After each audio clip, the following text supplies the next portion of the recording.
Welcome to another week filled with highly questionable things. What do you like, Bomani, today? They're trying to make me eat some crow about Kirk Cousins. I take a nibble. Okay, dale, papi.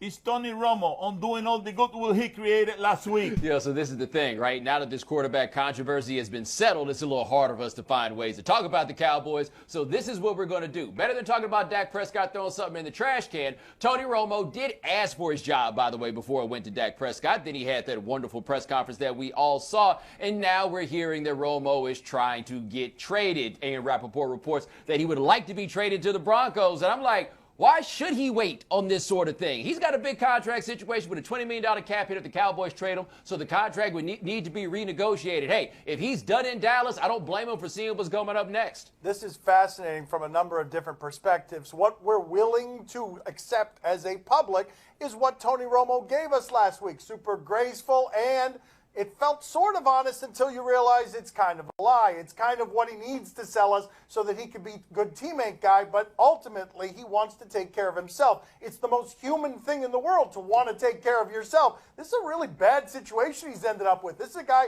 who's literally broken his back trying to get to a Super Bowl and just lost his job. He's still competitive. He still wants to play. He still wants to win. So everybody's talking about Tony Romo wants to be traded. How about Sanchez? You know, pretty soon he'll want to be traded too. You know, why not? If Tony Romo, has some right, how about Sanchez right, That locker room's coming apart with backup quarterbacks who want to be traded. They're doomed. Is it time for you guys to admit you were wrong about Kirk Cousins? He's been okay this year. He's been okay throwing the ball down the field this year. Last night, deep balls into the wind decimated the single worst defense in the history of pro football. Marcus Mariota did the same thing to them the week before that. Everybody's been doing it to him the last 4 weeks. I will give him credit for this, though. Before that game, he was 10th in the league in yards per attempt. After that game, he climbed to 5th because the Packers are that bad at defense. Now, I have to say, I did not think that Kirk Cousins was a capable NFL starter. And at the very least, he's demonstrated himself to be that. And in the course of the last year and change, he has outplayed Aaron Rodgers. The problem is we're still at a point where that's as much an indictment of Aaron Rodgers as it is props to Kirk Cousins. But he's better than I thought he was going to be. How good is he? It still feels like the stats are better than the actual play. But what can you say about that team now? They're 6-3-1. Did you see Daniel Snyder's when Kirk Cousins went for? Yeah, that was unpleasant. Man. That made you feel Well, bad, that's right? That made you feel. Daniel Snyder dancing to jump around, that was unpleasant, right? Did you call it dancing? Like the whole point of jump around for those people is that they don't have to dance. They can just jump and therefore not be judged. What do you mean by those people? Those that jump around because they don't have to dance. Come on now, there's a whole segment of people that's out here like, okay, dancing, not so much jumping. Got that. Did you see anything to convince you Jared Goff was worth the first overall pick? Man, did you see Jeff Fisher yesterday? Backward cap, up 10-0, playing for field goals, deserves to get beaten at the end and become the second losingest coach ever. Jared Goff was totally pedestrian, and more than that, his coach was scared to allow him to throw the ball more than 10 yards downfield. Couldn't have possibly been more conservative. Nothing impressive there. I mean, they put Jared Goff in the game not for Jared Goff, but this is more for Jeff Fisher and company. And Jared Goff looked like what we thought he was, a dude that maybe shouldn't have been the #1 overall pick. There's time to fix this, but when you watch Carson Wentz, even when he doesn't play well, you see, okay, that's why that guy was the #2 pick, and you saw it immediately. Did you see that with Jared Goff? And oh, by the way, is there a more irrelevant team on a 5-game winning streak than the Miami Dolphins? Don't worry, I'm sure the Dolphins will find a way to it off. You wait long enough, you'll see it. They stop playing these bad teams, it could all flip. They are +2 point differential. They've scored 2 more points than their opponents. Could the Bucs actually win the NFC South? Tampa Bay Buccaneers are 5-5, putting them 1 game behind the 6-4 Atlanta Falcons that I keep warning you about on top of the NFC South. Now, could the Bucs win this? Of course they could. I mean, they're only 1 game back here. The only thing is everybody in this division is pleasantly mediocre, except the Falcons at least have that exceptional offense. So, hey, maybe they can do this, but I don't think it's anything to bet on. But why can't the Panthers win it? Why can't the Saints win it? Why can't anybody win this FBS division?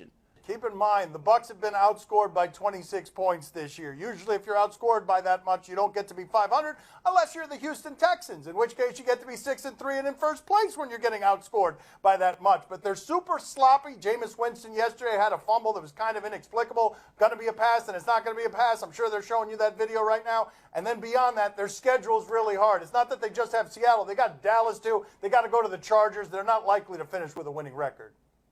Well, I tell you one thing, I'm telling you the Bucks are coming around now. You got this Latino kicker, Roberto Arroyo. He got four field goals last night. How's that for a change, eh? I'm telling you now, all bets are off. Everybody's going after the Bucks because now they are the favorites to win that division. Oh, that's why their kicking got better. They replaced Roberto Aguayo with this Arroyo guy, and he's actually making field goals. Arroyo, Aguayo, y Roberto. Okay, Roberto, good enough. Coming up next on Highly Questionable. I tell you, you got to give them credit to Texas. They hung in there tough. The fact that we're saying you have to give them credit for hanging in with Kansas is why Charlie Strong is going to get fired. That should also be a fireable offense, playing a close game against Kansas. He's got a point. It is Monday. Time for more headlines. Yeah. Is Texas handling the Charlie Strong situation poorly? Is there a good way to handle this particular situation? Would it be just to fire him? Keep in mind, the AD and Charlie Strong say they'll be evaluated after they've had conversations after this next game against TCU. The players, it's being reported by some, are thinking about boycotting, but you often get that when guys don't want change. We're recruited by a guy, they make all sorts of threats that don't mean much. But here, what you've got in this situation is that Charlie Strong at Texas just lost to Kansas. I don't really need to hear anything else. That, to me, should always be an immediate firing of whoever is on the opposite sideline. If you lose to Kansas, you automatically get fired. But he's not fired. That's the problem. If you're going to fire him, fire him. If not, then not. But we can't have reports from this network and the rest of the world that he has been fired, except he just did a press conference today because he has not been fired. They bungled this when they were trying to get Mac Brown out of there. They bungled this when they were trying to get Nick Saban in to come into Texas. You've got a really good job in an offseason where LSU, Oregon, and maybe Florida State may wind up having jobs. How can you bungle this? This isn't the best job in America like it was 10 years ago. Now this is a job that the university continues to make worse because they're handling a firing poorly. One that's defensible, but it doesn't go well when you bungle it with a really good guy. Are you kidding me? It was a very close game all the way to the end. It was a field goal. It wasn't a blowout. Yeah. I tell you, you got to give them credit to Texas. They hung in there tough.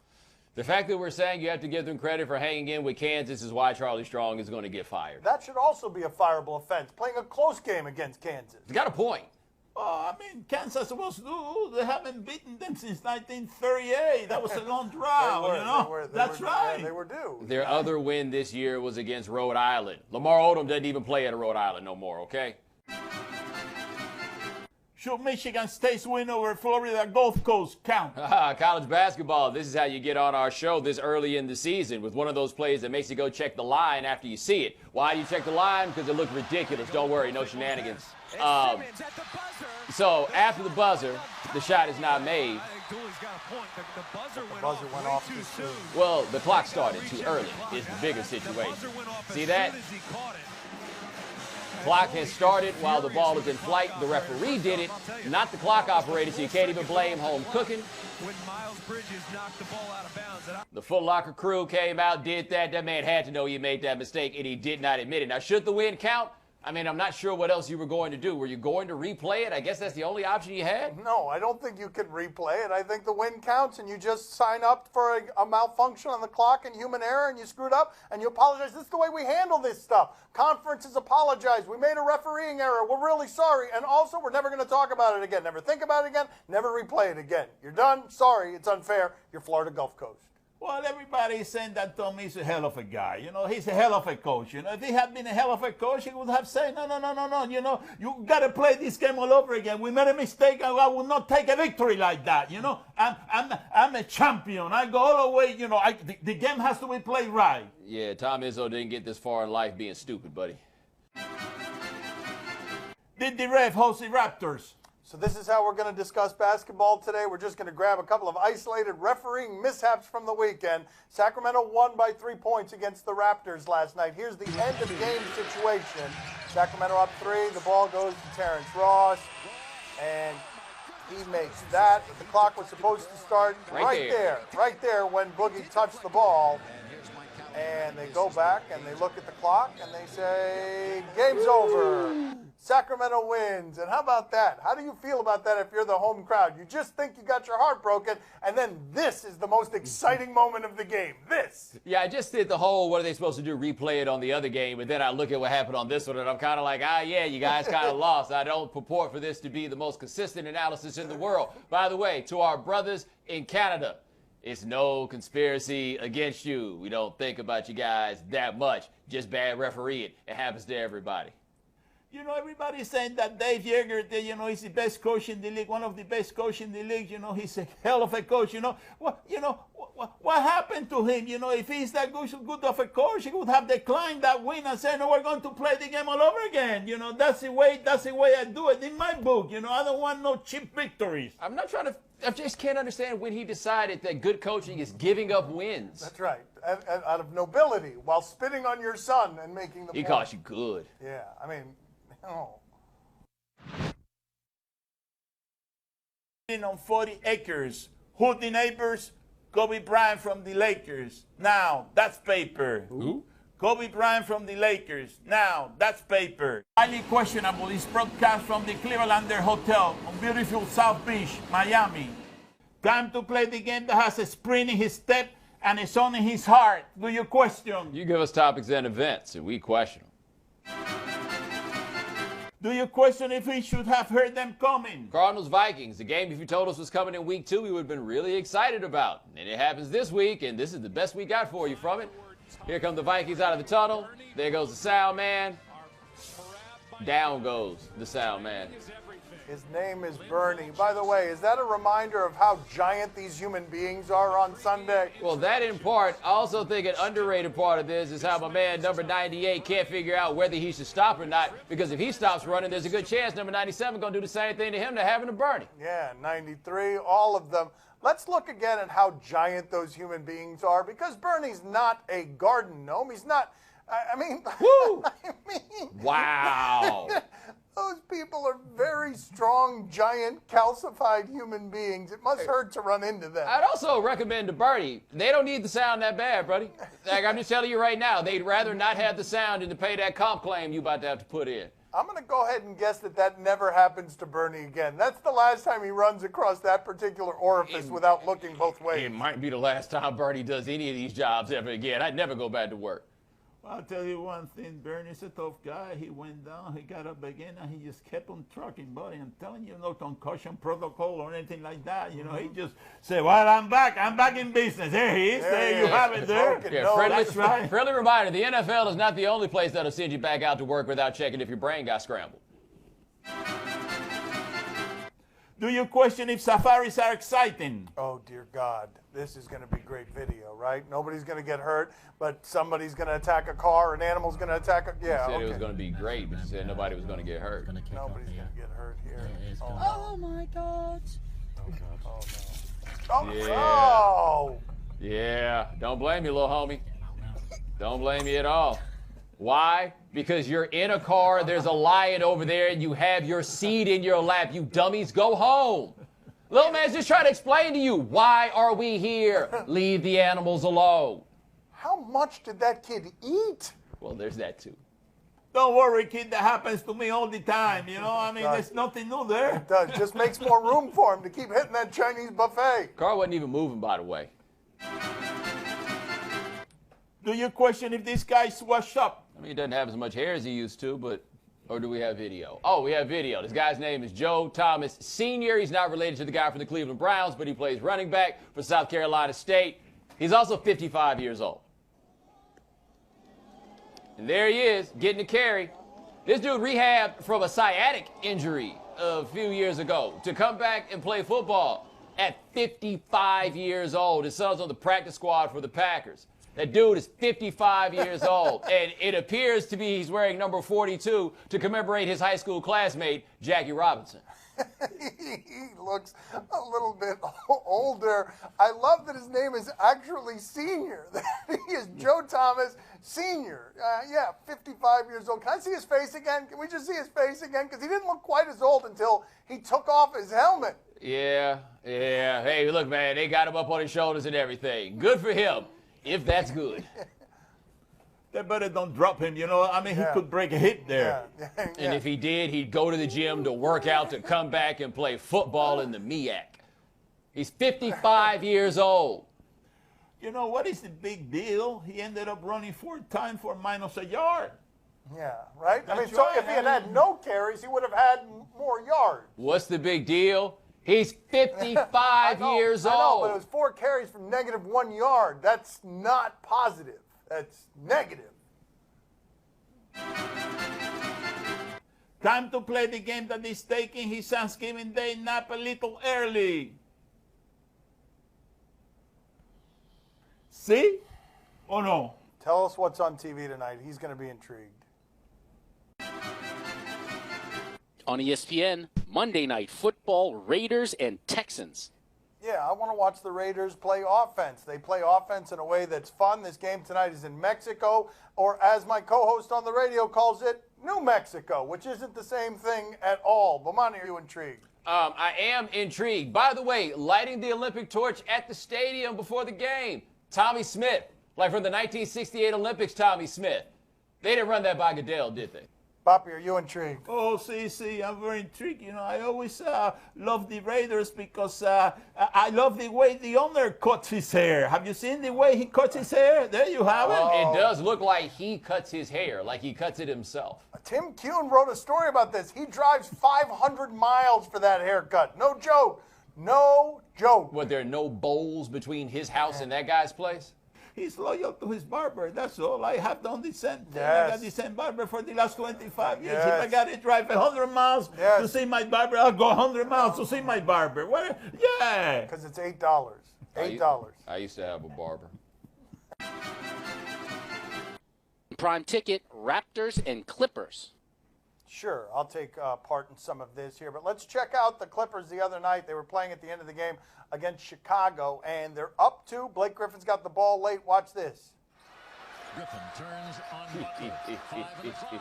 That's crazy. Look at that number of steps, and then he does all that, and then you can't call a foul in that situation after not calling 8 different traveling calls that you could have made there. And then you bail Blake Griffin out. It was not pretty, folks. And the Clippers end up winning the game after Jimmy Butler did a good job there. Bomani, are you intrigued? Hold on, you go back and look at Maurice Space standing next to Dwayne Wade on this, by the way. Maurice Space looks like the Jolly Green Giant standing there. Look at him. Yeah, he looks much bigger. But is that Dwayne? Yeah, that's Wade. Yeah, Who's it's that Wade, behind? Wade. But who's that in the back? Who's that? I don't know who that was. Poppy, are you intrigued? Oh, see, I'm very intrigued. But listen, nobody mentioned that Dwayne Wade went 9 for 20. You know, if he had made a couple of more baskets, the Bulls, they would have won that game. He always finds the way all of a sudden to criticize. I mean, Dwayne that's a Wade. hard reach right there. Come on, 9 for 20 is not bad. Not only that, you know, I didn't mention that he got 3 turnovers. That were Oh, critical that game, you turnovers know? as well. So all of Okay. this Does he count can these shoot. every morning? Like the producers didn't tell him. He just had this. On TLC, 90 Day Fiancé. We love the dating shows around here. This is basically people who get married or get ready to get married after 90 days, knowing each other after 90 days. What could possibly go wrong? Just walk down together and hold hands. I'm so happy for you, and I'm so proud to be your mother.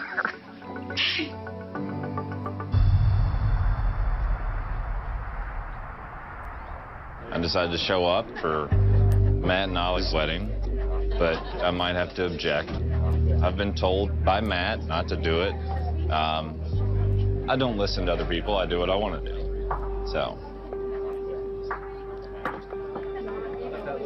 If Patrick decides to make a scene during my wedding ceremony, I don't think I will be able to forgive him.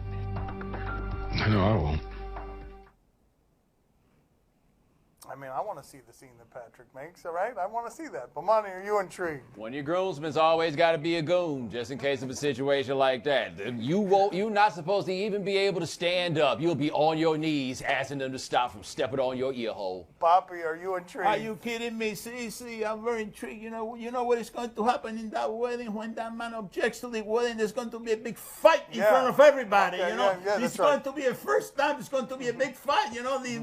That's right. The groom is going to be, throwing punches around. The other guy is going to be scrambling. The bride is going to be crying. The father-in-law is going to come into the stage with a escopeta. With a rifle. The whole ball of wax is going to happen. An escopeta. This thing on, by the way. I feel like that's very similar to. You didn't say escopeta. You brought a rifle in Spanish my into the bad. mix. He just needed all that other stuff to get up to the spec. He wasn't listening to you. On Fox Sports Indiana, Warriors and Pacers. Oh, yeah, I'll always check out the Warriors. When you think the Warriors, give me a name, Poppy. Who's the name you think of? Warriors. Give me a name. Give me a name. Okay, excellent work. It doesn't work very fast. Let's go. McGee. Let's go to Zaza Pachulia highlights. Pachulia left wide open. Zaza Pachulia makes it 10-2. Oh, look at that. He's feeling it. Woo! Everyone's got that Warriors swagger. I'm not a fan of that. What was that? He's out there doing What a was dance happening mid-game there? after making one shot. Okay, some more of it for you. Right there. He was spanking himself. Bomani, are you intrigued? Everything that has happened here, from you trying to get him to say the name of a player. Any player. I was asking for any player, and then he started buffering. Poppy, are you intrigued? Yeah, it was Bomani, right? No, he said no. Alt delete. He's done. He is done. It's not functioning anymore. Steve Curry, that's all. Steve Curry. All right. Very good. Does he think I play for the Warriors? What Because I feel like he just asked me if I play for the You Warriors. might just have witnessed the end. That's all the time we have for today. Thank you for watching. Maybe we'll be back tomorrow if he's functioning more correctly. Talk to you tomorrow. Gracias. See you mañana. Well, I know the Warriors, Klay Thompson, Draymond Green, Steph Curry, DK, who else you need to know? What else you need to know? DK? Who's DK? KD, Kevin Durant. Oh, DK, okay. Kevin Durant. Okay, yeah, okay. It's all right, whatever.